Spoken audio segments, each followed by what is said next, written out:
Assalamualaikum warahmatullahi wabarakatuh. Kami kelompok 9 yang beranggotakan Marcella Arneta, Monica Anggraini, dan Nia Paramita akan mempresentasikan teori belajar dan motivasi belajar anak untuk memenuhi mata kuliah pemahaman tentang peserta didik dan pembelajarannya. Yang pertama yaitu teori belajar. Menurut Aunur Rahman pada halaman 201 menjelaskan bahwa belajar adalah suatu proses yang dilakukan individu untuk memperoleh suatu perubahan tingkah laku yang baru secara keseluruhan sebagai hasil pengalaman individu itu sendiri di dalam interaksi dengan lingkungannya. Sedangkan menurut Slameto menjelaskan bahwa pengertian belajar secara psikologis, belajar merupakan suatu proses perubahan, yaitu perubahan tingkah laku sebagai hasil dari interaksi dengan lingkungannya dalam memenuhi kebutuhan hidupnya. Terdapat 3 teori belajar dan penerapannya di sekolah.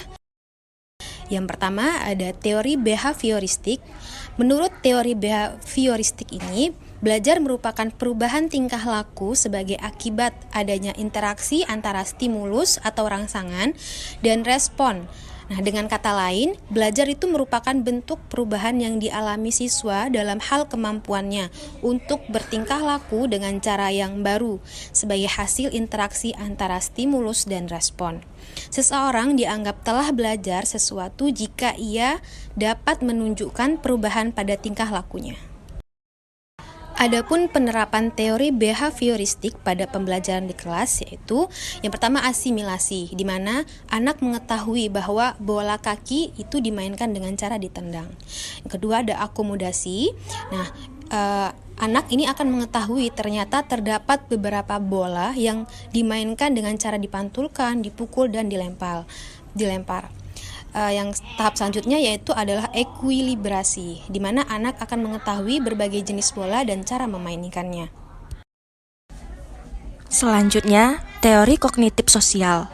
Teori belajar kognitif mengatakan bahwa tingkah laku seseorang ditentukan oleh persepsi serta pemahamannya tentang situasi yang berhubungan dengan tujuan belajarnya. Proses belajar terjadi antara lain mencakupi pengaturan stimulus yang diterima dan menyesuaikannya dengan struktur kognitif yang sudah dimiliki. Terbentuk di dalam pikiran seseorang berdasarkan pemahaman, pengalaman sebelumnya. Penerapan kognitif sosial pada pembelajaran di kelas. Yang pertama, stimulus. Guru memberikan pemahaman untuk mencuci tangan sebelum dan sesudah makan. Kedua, proses. Guru secara langsung mengajak anak untuk mencuci tangan sebelum dan sesudah makan. Ketiga, respon. Anak terbiasa untuk mencuci tangan sebelum dan sesudah makan tanpa diinstruksikan oleh guru. Selanjutnya, teori konstruktivisme. Pembelajaran konstruktivistik adalah pembelajaran yang lebih menekankan pada proses dan kebebasan dalam menggali pengetahuan serta upaya dalam mengkonstruksi pengalaman. Dalam proses belajarnya pun memberi kesempatan kepada siswa untuk mengemukakan gagasannya dengan bahasa sendiri, untuk berpikir tentang pengalamannya, sehingga siswa menjadi lebih kreatif dan imajinatif serta dapat menciptakan lingkungan belajar yang kondusif. Penerapan teori kognitif sosial pada pembelajaran di kelas. Pertama, mengajak anak untuk mengamati gambar hewan sapi. Kedua, memberikan anak kesempatan untuk menjelaskan anggota tubuh hewan berupa sapi. Yang ketiga, memberikan pertanyaan tentang bagian tubuh dan fungsinya.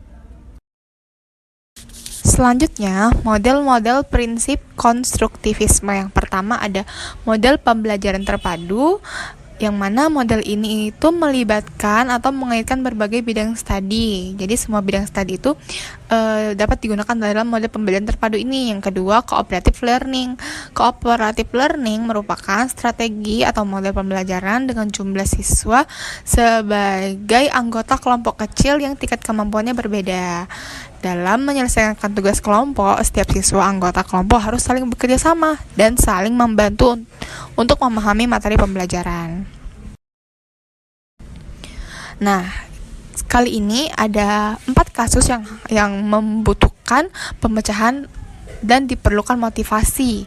Yang pertama itu ada Tania 7 tahun, memiliki kemampuan rendah dan keinginan rendah untuk sukses. Maka motivasi yang diberikan yaitu motivasi dari segi perspektif kognitif.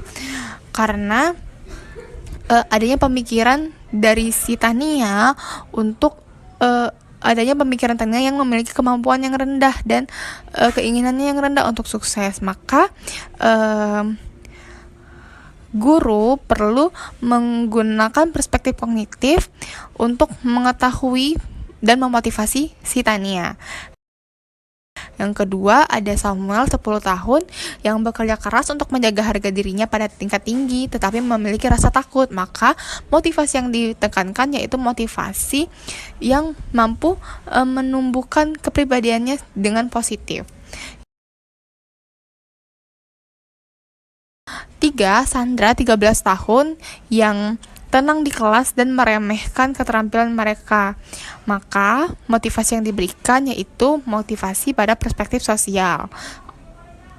Yang keempat, Robert 16 tahun yang menunjukkan sedikit minat di sekolah.